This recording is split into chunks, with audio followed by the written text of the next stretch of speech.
Hello Peaches! Aujourd'hui on se retrouve avec une vidéo un petit peu plus chill que d'habitude parce que je vais répondre à vos commentaires. Tout d'abord je voulais vous remercier pour tous les gentils commentaires que vous me laissez parce que vraiment ça m'encourage énormément. Mais aussi je voulais vous dire que j'ai bien vu les questions que vous m'avez laissées dans les commentaires et il y a deux raisons pour lesquelles j'ai pas répondu. La première raison c'est une raison complètement ridicule. En fait comme je peux pas répondre à tous les commentaires, j'ose pas choisir les commentaires auxquels répondre. Donc en fait jusqu'à maintenant j'ai répondu à quoi? Peut-être 3-4 commentaires, c'est tout. La deuxième raison, c'est parce qu'au final, je me suis dit, pourquoi pas répondre à tous ces commentaires en vidéo. Du coup, nous voilà pour le premier FAQ sur cette chaîne. Alors évidemment, il y avait pas mal de questions qui étaient en rapport avec certaines vidéos en particulier. Du coup, ce que j'ai décidé de faire, c'est que pour chaque série de commentaires, je vais laisser tourner la vidéo derrière sur l'écran qui est juste ici. Waouh, technologie. Allez, on sait tous que les intros trop longues, c'est chiant. Du coup, on va commencer par la première vidéo. Du coup, je récapitule un petit peu. Cette vidéo, c'était à propos de mon expérience d'idol au Japon. Donc, tous les commentaires que je vais vous citer là, c'est en rapport avec ce sujet. Commençons! Tout d'abord, il y a énormément de gens qui m'ont demandé le nom du groupe ou est-ce qu'ils pouvaient trouver les vidéos sur internet quelque part. La réponse est... oui! Mais en fait j'avais tellement honte que je vous ai pas donné le nom du groupe. Mais du coup en fait c'est pas la peine, c'est assez facile à trouver. Donc je vais vous le donner, le nom du groupe c'est Vocalosienne. Si vous cherchez sur YouTube ou sur Nico Nico Doga, vous trouverez des vidéos. Je vous avoue que j'ai un peu honte de cette époque parce que comme j'étais pas danseuse et qu'en plus on dansait avec des plateformes de ouf là, en fait j'étais nulle. Et ça se voit sur les vidéos. Et en plus, même si à cette époque-là, je chantais déjà, je vous avoue que c'était pas du tout le genre de musique qui m'allait. Donc ne soyez pas trop durs avec moi parce qu'à cette époque, vraiment, je faisais de mon mieux. Mais vous pouvez vous moquer quand même un peu parce que moi, je me moque énormément de moi à cette époque. Dans le même genre, il y a des gens qui m'ont demandé s'il y avait un DVD ou des vidéos du show pour lequel j'ai dansé, le show que j'ai fait devant 12 000 personnes. Alors, il n'y a pas de DVD, mais le show entier est disponible sur Nico Nico Doga. Si ça vous intéresse d'aller le voir, je vous mets le lien dans la description et je vous mettrai le timing auquel je sors. Ensuite, il y a des personnes qui m'ont fait remarquer que j'avais pas parlé de la question de l'argent. Je l'ai expliqué très rapidement dans un disclaimer, mais en fait, j'en ai pas parlé tout simplement parce que ça m'est pas venu à l'idée. Et la raison est simple, c'est parce qu'en fait, on n'était pas payé. Alors oui, tous les frais étaient payés, on a reçu quelques cadeaux par-ci par-là, mais la vérité c'est qu'on n'a jamais reçu d'argent pour le boulot qu'on a fait. Il y a une autre question à propos de mon expérience d'idol qui est revenue très souvent, c'est comment ça s'est terminé. Là aussi, je vous avoue que je vous en ai pas parlé sur le moment parce que en fait, à l'époque, je voulais terminer la vidéo sur quelque chose d'assez positif. Et aussi, j'avoue que tourner cette vidéo, ça a été assez difficile pour moi parce que ça a remué pas mal de choses en fait. Et je vous avoue que j'avais pas trop osé parler de comment ça s'est terminé. C'est quelque chose qui était quand même encore difficile pour moi à aborder et ça l'est encore aujourd'hui, mais je vais vous en parler assez rapidement. En fait, ça s'est pas super bien terminé.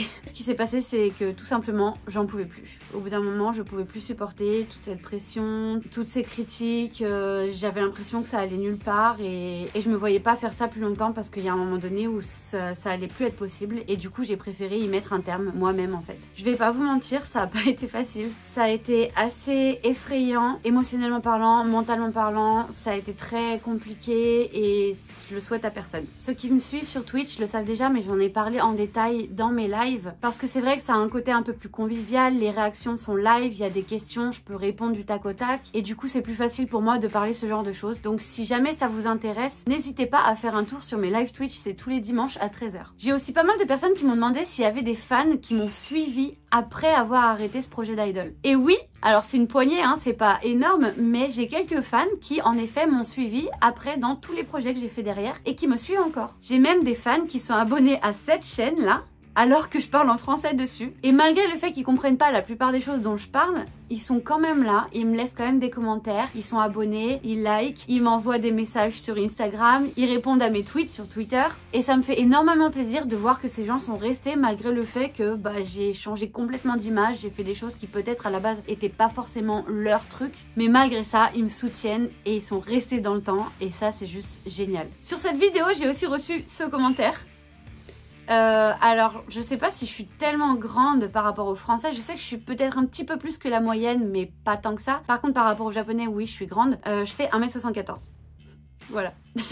Et j'ai eu aussi ce commentaire. Alors j'ai parlé un peu de mon expérience de modèle dans ma dernière vidéo, mais je vais parler beaucoup plus du côté technique du boulot de modèle dans une prochaine vidéo. Je sais pas quand elle sortira, mais elle est en cours d'écriture. Et pour le dernier commentaire auquel je vais répondre, qui était sur cette vidéo, ça n'a pas tellement à voir avec le sujet de la vidéo, mais j'ai trouvé que la question était intéressante. Sais-tu ce que tu as envie de faire de ta chaîne? À quelle périodicité tu penses poster? Alors j'ai déjà parlé du fait que je ne peux pas poster toutes les semaines comme je l'ai fait pour le premier mois, tout simplement parce que j'ai un boulot en fait. Je travaille du lundi au vendredi dans le meilleur des cas, c'est-à-dire que des fois je travaille même le week-end, et du coup ça me laisse très peu de temps pour tourner des vidéos et les monter. C'est pour ça que là je fais de mon mieux pour ressortir une vidéo toutes les 2 semaines, mais pour l'instant c'est assez compliqué de faire mieux que ça. Du coup pour l'instant je vais juste essayer de rester comme ça et on verra ce qui se passera ensuite. Pour ce qui est de ce que je vais faire sur cette chaîne, vous avez déjà un peu l'idée du Japon et tout ça, parce que quasiment toutes mes vidéos jusqu'à maintenant ont parlé de Japon. Mais je vous avoue que j'ai aussi d'autres idées. Encore une fois, ceux qui me suivent sur Twitch le savent déjà, mais j'ai aussi beaucoup d'autres intérêts. Par exemple, j'aime beaucoup le cinéma, j'aime beaucoup les séries télé. J'ai aussi une grosse passion pour tout ce qui est horreur, occulte. Je m'intéresse aussi énormément au true crime, au serial killer. Du coup, je vous avoue que si j'ai l'occasion, un de ces quatre, de vous faire des vidéos sur d'autres thèmes, j'en ai très envie. Après, ça dépendra de comment vous allez percevoir ça. Est-ce que vous avez envie de voir ce genre de vidéos? Parce que si je fais des vidéos que pour moi-même, c'est pas très intéressant. Donc n'hésitez pas à me dire s'il y a d'autres sujets que le Japon dont vous voudriez que je parle, parce que vraiment moi je m'intéresse à énormément de choses. J'ai un cerveau qui part dans tous les sens. Je vais encore parler de Twitch, ça doit être énervant pour vous, mais c'est vrai que sur Twitch, tout le monde le sait, je suis un peu... voilà. Mais en gros, même si je sais que pour l'instant sur ma chaîne, la plupart des gens qui regardent sont intéressés par le Japon, c'est vrai que j'ai pas trop envie de me fermer à tout le reste et j'aimerais bien aborder énormément de sujets variés sur cette chaîne. Allez hop, vidéo suivante. Alors j'avais pas tellement de questions sur ma deuxième vidéo, du coup je suis passée directement à la troisième vidéo. Sur la troisième vidéo, j'ai eu ce commentaire qui me demande comment j'ai découvert ce pays et cette culture. En fait moi à l'époque je vivais dans une petite ville et j'ai des amis qui étaient fans de manga, de jeux vidéo et de choses comme ça. Et moi à cette époque je connaissais rien du tout au manga, rien du tout aux jeux vidéo. Le seul truc que je savais que j'aimais du Japon c'était les films d'horreur. Et en fait ces amis là ils connaissaient un magasin dans une autre ville, une ville plus grande, dans lequel ils vendaient toutes sortes de goodies, des produits dérivés de mangas, d'animés, de jeux vidéo et tout ça. Et moi à cette époque, même si j'étais pas tellement dans ce délire, pour moi c'était une occasion de faire une sortie dans une ville un peu plus grande et de passer du temps avec mes amis. Du coup j'y suis allée avec eux et en fait j'ai adoré la boutique. Alors je connaissais rien du tout, j'ai acheté des posters de trucs dont je connaissais que le nom. Par exemple quand j'étais toute petite j'avais déjà joué à Final Fantasy mais je connaissais quasiment rien de Final Fantasy et pourtant je suis repartie avec 3 posters de Final Fantasy. Je suis aussi repartie avec un poster de Gact alors qu'à l'époque je savais pas qui c'était. J'ai aussi acheté un bracelet Kingdom Hearts à l'époque parce que je trouvais super cool, mais franchement j'avais aucune idée de ce que c'était. Mais du coup voilà, j'ai vraiment aimé l'ambiance de tout ça. À partir de là j'ai voulu lire un manga et je suis allée à la maison de la presse. Je sais pas si ça existe encore, mais à l'époque en tout cas ça existait. Et j'ai regardé un peu les mangas qu'il y avait là-bas et il y en a un qui m'a attiré l'attention, c'est Death Note. Et c'est assez marrant parce que mon premier manga, c'est littéralement le seul manga que j'ai lu du début à la fin. Et c'est assez drôle parce que malgré le fait que mon premier manga soit mon manga préféré et le seul que j'ai tellement aimé que je l'ai lu en entier, bah ça m'a pas fait rentrer dans le monde du manga en fait. C'est-à-dire que moi je suis pas tellement fan de manga ou fan d'animé, ça a jamais vraiment été mon truc et c'est toujours pas mon truc en fait. Mais ça m'a ouvert une porte là-dessus en fait et du coup j'ai commencé à rechercher d'autres choses. Je me rappelle que le premier drama que j'ai regardé c'était pas un drama japonais, c'était un drama taïwanais et à part ça j'ai pensé à apprendre le japonais, mais vraiment je faisais ça un peu comme ça en fait, j'avais pas vraiment d'idée en tête, jusqu'à ce que je découvre Miyavi. Les gens qui me connaissaient à l'époque où j'étais en France, ils le savent, mais j'étais une dingue de Miyavi. J'ai acheté tous les albums que je pouvais acheter, j'ai regardé son film, je suis allée à son premier concert en France, j'étais cosplayée en lui. Vraiment, j'étais une folle de Miyavi. Et en fait, c'est la personne qui m'a donné envie de vraiment en apprendre plus sur son pays en fait. J'ai vraiment voulu en apprendre plus sur le pays dans lequel il était né, dans lequel il avait grandi, sa culture, ce qui l'a inspiré à faire sa tournée avec les Kafki Boys par exemple. Et du coup à partir de là, je suis tombée vraiment dans un gouffre Japon. J'ai commencé à chercher tout ce que je pouvais et c'est comme ça que vraiment je me suis mise vraiment à aimer la culture japonaise et à avoir l'envie d'y vivre. Question qui revient de temps en temps. Est-ce que je pense en japonais ou en français dans ma tête? Alors ça c'est une question intéressante et c'est une question qui revient souvent sur toutes les vidéos sur des gens qui vivent à l'étranger et qui parlent une autre langue. Et en fait, moi personnellement, je pense dans les 3 langues. En fait, je pense en français, en japonais et en anglais. Et je rêve en français, en japonais et en anglais. Et je pense que c'est le cas pour la plupart des gens qui parlent plusieurs langues en fait. Mais c'est vrai que moi, j'ai tendance à penser dans les 3 langues et je pense que ça va juste dépendre du contexte, peut-être du sujet, du vocabulaire aussi. Il y a certains vocabulaires qui me viennent beaucoup plus vite en français, en anglais ou en japonais. Donc vraiment, ça va dépendre de plusieurs choses. Mais franchement, au niveau du ratio, j'ai l'impression que c'est vraiment, j'allais dire 50-50, mais du coup, je sais quoi, c'est 33-33-33.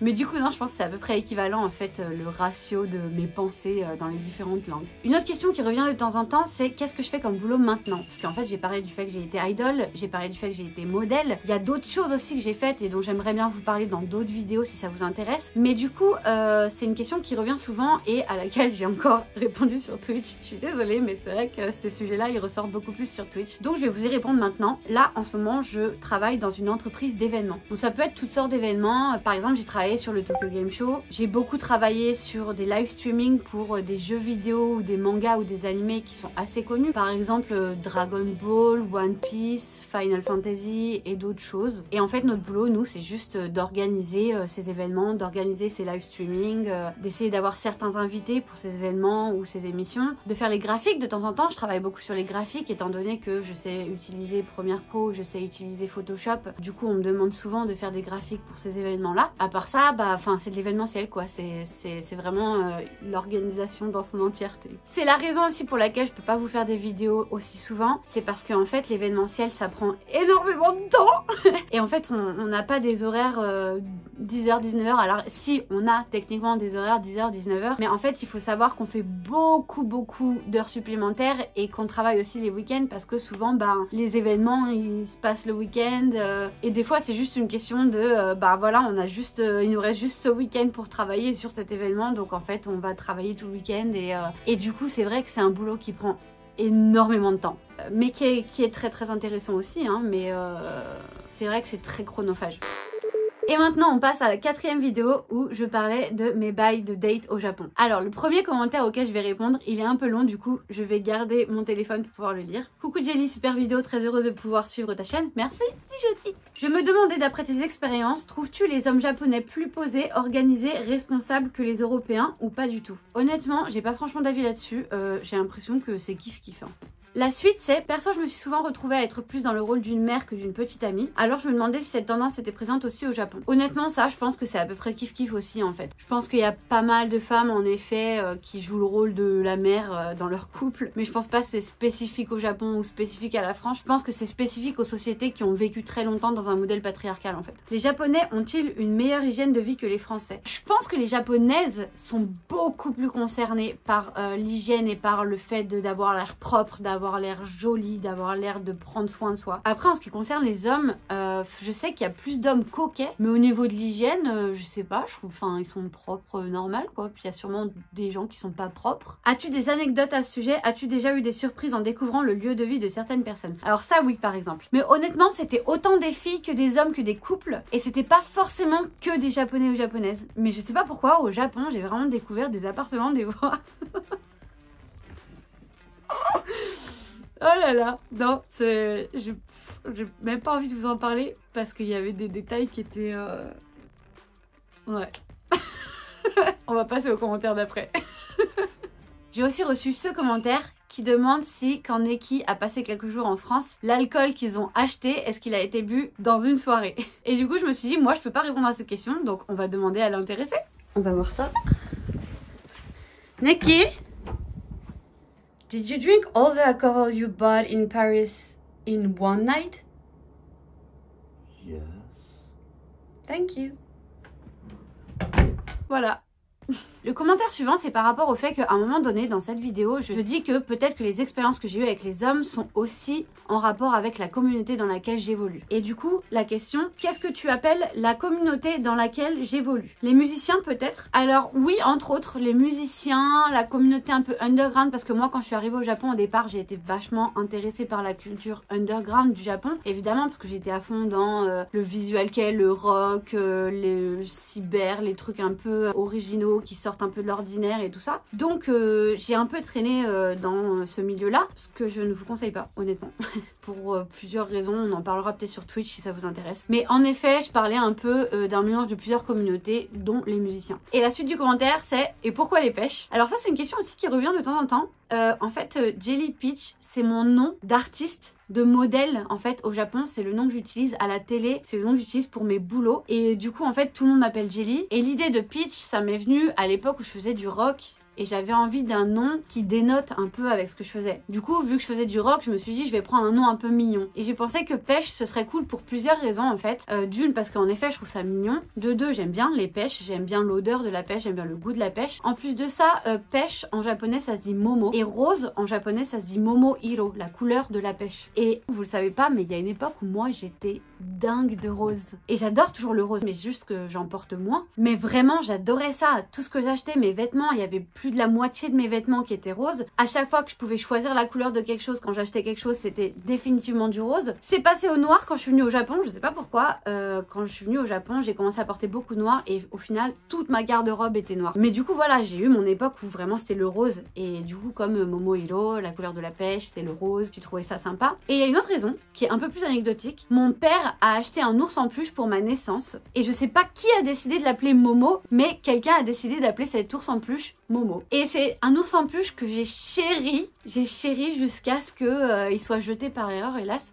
D'autant plus parce qu'en fait mon père il est mort quand j'avais 6 ans et du coup c'était vraiment une des seules choses qui me restait de lui en fait. Du coup c'est vrai que pour moi ce nom Momo c'était très associé à ma peluche et du coup j'avais quand même un espèce de lien sentimental avec ça. Du coup ça a rajouté sur le fait que bah voilà, à la base je trouvais ça mignon, en plus de ça j'aimais le rose et en plus de ça bah en japonais c'est le même nom que mon doudou de quand j'étais petite. C'est pour ça que j'ai décidé de m'appeler Jelly Peach. Et du coup, c'est aussi pour ça que je vous appelle mes Peaches. Le commentaire suivant, c'est quelque chose qui revient souvent aussi, c'est ça. Les gens sont très surpris que je sois mariée ou des fois, ils sont même surpris à propos de mes références culturelles parce qu'en fait, il y a beaucoup de gens qui ne savent pas que j'ai 32 ans.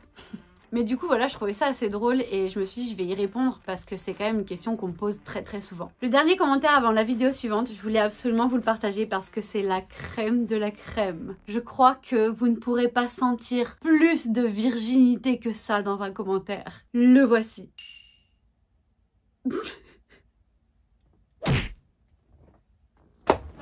Alors j'ai rien à répondre à ça, mais je voulais absolument vous le partager parce que je trouve ça tellement magique de pouvoir voyager dans le temps comme ça et de retourner dans les années 50.